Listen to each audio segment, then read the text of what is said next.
నా జీవితం చివరి అంకం వరకు ప్రజలకు సేవ చేస్తానని నిజామాబాద్ కాంగ్రెస్ ఎంపీ అభ్యర్థి ఎమ్మెల్సీ జీవన్ రెడ్డి అన్నారు. జగిత్యాల పట్టణంలోని పొన్నాల గార్డెన్లో జరిగిన కాంగ్రెస్ పార్టీ ముఖ్య కార్యకర్తల సమావేశంలో పాల్గొని మాట్లాడుతూ వరంగల్ తర్వాత జగిత్యాల జిల్లాలోనే అధికంగా విద్య సౌకర్యాలు మెరుగుగా ఉన్నాయని, నిజామాబాద్లో ఇంతవరకు మహిళా డిగ్రీ కళాశాల కూడా లేదన్నారు. అరవింద్ కాంగ్రెస్ DNA అని 2018లో బీజేపీలో చేరాడని, జాతీయవాదానికి మారుపేరు కాంగ్రెస్ పార్టీ అని అన్నారు. కాయలపడ్డ చక్కెర ఫ్యాక్టరీలను పునరుద్ధరించే అవకాశం ఎన్డీఏకు ఉన్నప్పటికీ ఎంపీ అరవింద్ నిద్రలో ఉన్నాడని, బీజేపీ దేశంలో మత రాజకీయాలను ప్రోత్సహిస్తుందని అన్నారు. రాష్ట్రంలో లాగే జాతీయ స్థాయిలో కూడా మార్పు రాబోతుందని, ఇండియా కూటమి గెలవబోతుందని జోస్యం చెప్పారు. ఎంపీ అరవింద్ ఎక్స్పైరీ అయిపోయిన మందు నయా మందుగా నన్ను ఆశీర్వదించండి పేర్కొన్నారు. గెలుపుకు కాంగ్రెస్ పార్టీ గెలుపుకు మరి ఏ రకమైన సూచనలు వాడవారిగా నెంబర్ 1 నుండి 48 వార్డు వరకు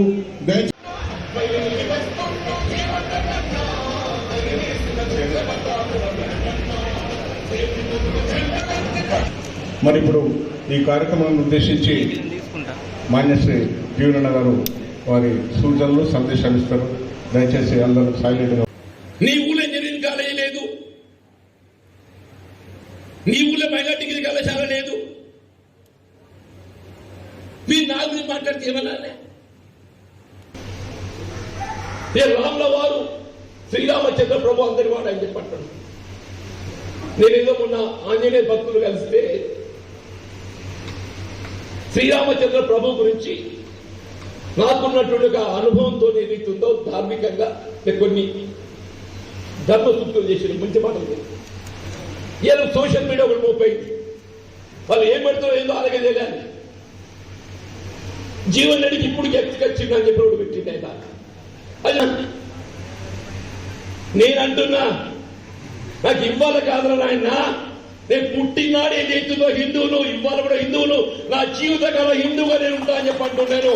మీలాగా కాదు, స్వార్థ ప్రజల కూడా కాదు. నాకు ఆశ్చర్యమే చెప్పంటున్నా. అరవింద్ గారు ఎప్పుడు హిందూ అయితే టిల్ 2019 జనవరి అని ఏనాడైతే బీజేపీ పార్లమెంట్ అభ్యర్థిగా ప్రతిపాదింప చేయడం జరిగిందో ఆనాడు హిందూ అయింది. అదను కాంగ్రెస్ బియ్యండి 2018 వరకు ఎక్కడ ఉన్నాడే కాంగ్రెస్ బియ్యండి. నువ్వు కూడా మాట్లాడితే ఎట్లా అంటూ, నువ్వు కూడా మాట్లాడితే ఎట్లా అంటున్నా. నాకు ఆశ్చర్యం, నేను ఉన్నది మాట్లాడుకుంటే కూడా గిట్ట అదైతేనమ్మా ఇట్లా అంటున్నాను. నా 40 సంవత్సరాల సుదీర్ఘ ప్రజా జీవితం, నేను శాశ్వతంగా ఉండా.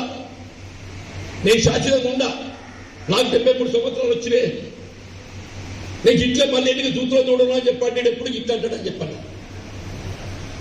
కానీ నా జీవితం చివరి అంకం వరకు అని చెప్పంటూ నేను ఏమన్నా చెప్పిన మంత్రుల పండైనా కానీ టెలిఫోన్ ద్వారా కానీ ప్రజలు సేవ చేయడం బాధ్యత చెప్పంటున్నాను.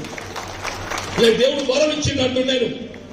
దేవుడు నాకు వరం ఇచ్చిండు, నువ్వు సచ్చేదాకా ప్రజా సేవలనే నీ జీవితాన్ని వినియోగించాలని చెప్పని వరం ఇచ్చింది చెప్పాను. మిత్రులు అరవింద్ గారు 5 సంవత్సరాల కాలం నువ్వు చేయవలసిన బాధ్యతను విస్మరించినావు. అవి నీకు నేను గుర్తు చేస్తున్నా అని చెప్పంటున్నా. ఇక నీ పదవీ కాలం ముగిసింది. ఏ మెడిసిన్ కైనా ఎక్స్పైరీ డేట్ ఎట్లుంటుందో నీ పదవీ కాలం కూడా ఎక్స్పైరీ డేట్ వచ్చింది. మెడిసిన్ కి ఎక్స్పైరీ డేట్ ఎట్లుంటుందో మా మిత్రుడు అరవింద్ గారి పదవీ కాలానికి ఎక్స్పైరీ డేట్ వచ్చింది.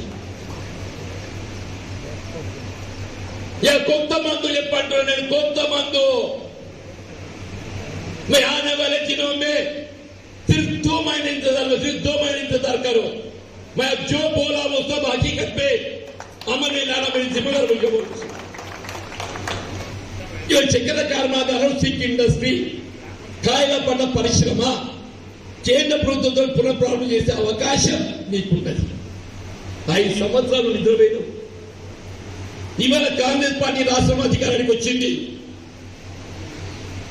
మేము ఎన్నికల ప్రణాళికలో పేర్కొనడం కాదు, వచ్చిన 3 మాసాల లోపల చక్కెర కర్మాగారాల పునఃప్రారంభానికి సంబంధించి మిత్రుడు రేవంత్ రెడ్డి గారు ముఖ్యమంత్రిగా బాధ్యత చేపట్టడంతోనే శ్రీధరబాబు గారి ఆధ్వర్యంలో, పరిశ్రమల శాఖ మంత్రి ఆధ్వర్యంలో కమిటీ వేసిండు. మెడ్పల్లి కానీ పోదర్ కానీ పర్యటన చేసిన మేము 25 డిసెంబర్లోగా 2025 డిసెంబర్లోగా రాష్ట్రంలో ఉన్న 3 చక్కెర కర్మాగారాలు బోధన్ గాని మెట్పల్లి గాని ముమ్మోజిపల్లి గాని 3 చక్కెర కర్మాగారాలు పునఃప్రారంభం చేసి క్రషింగ్ చేసే బాధ్యత మాది అని చెప్పారు.